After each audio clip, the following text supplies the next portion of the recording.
Beliau mengatakan laisa minna, orang yang tidak mencukur kumisnya. Makanya ketika ada dua orang utusan Najran dari orang-orang Nasara itu datang menghadap kepada Rasulullah SAW, dan kedua ini memanjangkan kumis dan mencukur jenggotnya. Maka Rasulullah kemudian mengatakan, "Man amarakuma bihadza?" Siapa yang memerintahkan kalian berdua seperti ini? Dia mengatakan, "Amarana Rabbuna." Kami diperintahkan oleh raja kami untuk seperti ini. Rasulullah kemudian mengatakan, "Walakin amarani Rabbi." Tetapi saya diperintahkan oleh Tuhan saya, yaitu Allah Subhanahu wa taala, untuk memanjangkan jenggotku dan mencukur kumisku, kata Rasulullah sallallahu alaihi wasallam. Jadi perintah dari Allah Subhanahu wa taala dan perintah dari Rasulullah sallallahu alaihi wasallam. Nah,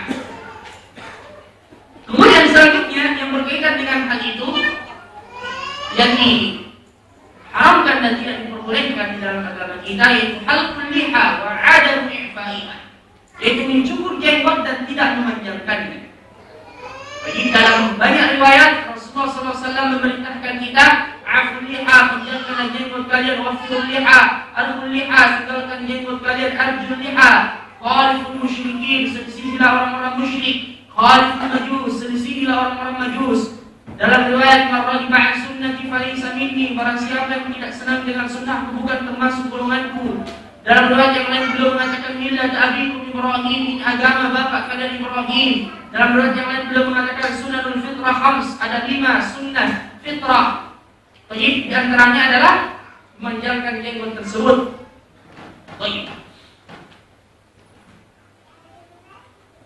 Dan orang yang memiliki jenggot, kemudian jenggotnya itu telah beruban, maka tidak mengapa dia berubah warnanya dengan semir selain berwarna hitam. Adapun yang berwarna hitam tidak boleh. Biru boleh. Makanya karena mengapa? Jika disemir ini juga bagi yang telah beruban, rambutnya tidak boleh menggunakan semir hitam. Mau terus dibilang muda, padahal sudah tua. Ini termasuk qarar, menipu. Termasuk tipuan.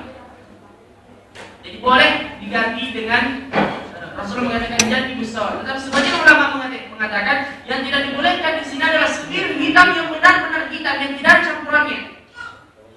Dan saya pernah mendengar salah seorang syaikh yang mengatakan kalau misalnya semir hitam itu dicampur dengan henna, katakanlah daun pacar misalnya, atau yang lain, tidak semata-mata hitam, maka itu tidak mengapa insyaallah. Baik. Makanya ketika Rasulullah SAW melihat Abu Bakar yang telah panjang jenggotnya dan beruban, Abu Bakar ini banyak ubannya pada jenggotnya. Baik. Maka Rasulullah SAW, kenapa antum semua lihat pandi?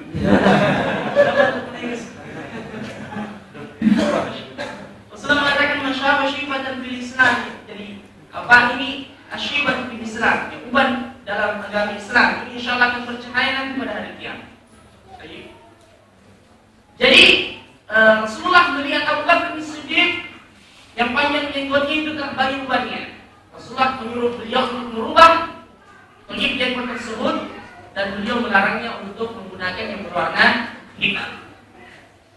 Tetapi apa yang dilakukan oleh anak-anak muda sekarang ini, ya tanpa hanya mengikuti mode, maka itu tidak diperbolehkan. Haram hukumnya. Tidak ada ubannya, tidak ada ini, cuma mengikuti mode itu tidak diperbolehkan. Itu tidak diperbolehkan, bahkan itu merusak muruah seseorang. Melanggar muruah seseorang. Nah, selanjutnya perkara yang diharamkan oleh Allah Subhanahu wa taala yang diremehkan oleh banyak kaum muslimin.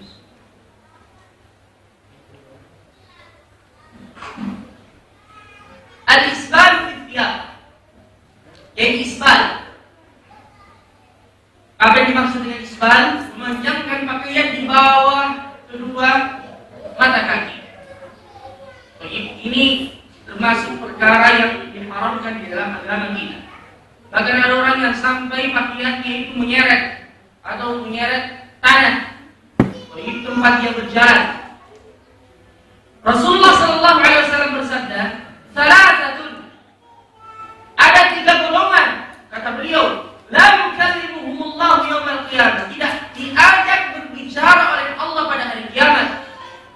Coba kita bayangkan, tidak diajak berbicara oleh Allah pada hari kiamat. Siapa yang tidak ajak berbicara? Allah Subhanahu wa ta'ala. Baik, coba kita bayangkan. Kita saja kalau misalnya di boikot, tidak diajak berbicara katakanlah oleh istri kita, atau sebaliknya tidak diajak berbicara oleh suami, atau tidak diajak berbicara oleh mertua, atau tidak diajak berbicara oleh atasan, baik, maka pasti kita merasakan sesuatu yang berat di dalam hati kita. Apatah lagi kalau misalnya yang tidak mengajak kita berbicara adalah Allah Subhanahu wa ta'ala yang menciptakan kita. Baik, salatatun la yukallimuhumullahu yaumal qiyamah. Kemudian kata beliau, wa la yanzuru ilaihim, dan tidak dipandang oleh Allah Azza wa Jalla. Tidak akan dilihat oleh Allah Subhanahu wa ta'ala. Ya. Dan mazhab ahli sunnah wal jamaah, baik, kaum muslimin akan melihat orang-orang yang beriman akan langsung pada hari kiamat memandang wajah Allah Subhanahu wa ta'ala. Dan ini adalah merupakan tambahan kenikmatan yang paling tinggi yang diberikan oleh Allah kepada penghuni syurga. Baik, lilladzina ahsanu al-husna wa ziyadah. Kata Allah, orang-orang yang berbuat baik di dunia ini dia akan mendapatkan al-husna. Dan yang dimaksud dengan al-husna adalah syurga. Fa amma man a'ta wattaqa wa saddaqa bil husna. Barang siapa yang beriman dan dia bertakwa kepada Allah dan membenarkan syurga, al-husna. Baik. Kemudian kata Allah, wa ziyadah. Dia juga akan diberikan tambahan nikmat oleh Allah Subhanahu wa ta'ala. Ziyadah di sini maksudnya adalah memandang wajah Allah Subhanahu wa ta'ala. Lahum fiha ma yasha'un. Mereka akan mendapatkan apa yang mereka inginkan di dalam syurga, kata Allah. Wa ladaina mazid. Dan kami akan menambahkan nikmat itu kepada mereka, yaitu keridhaan Allah Subhanahu wa ta'ala dan memandang wajah Allah Azza wa Jalla di hari kiamat.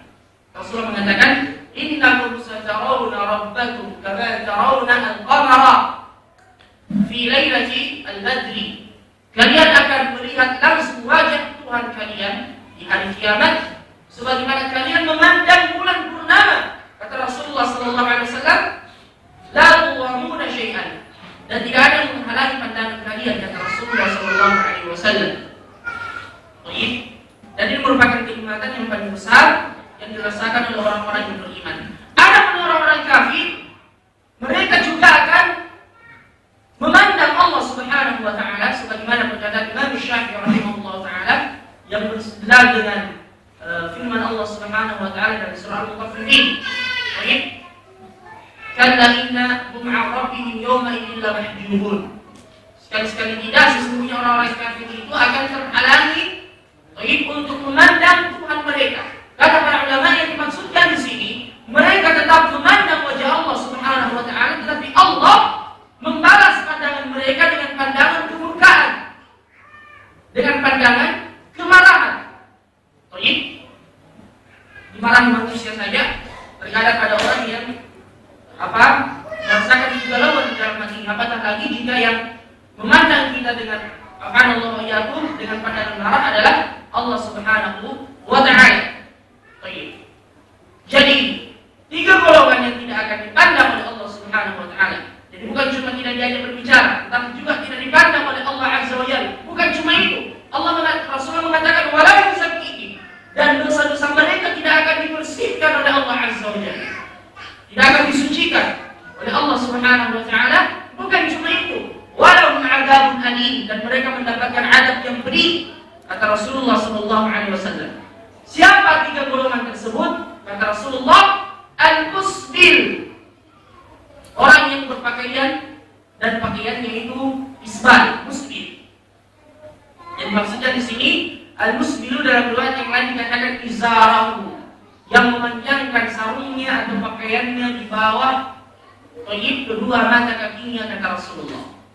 Kemudian golongan yang kedua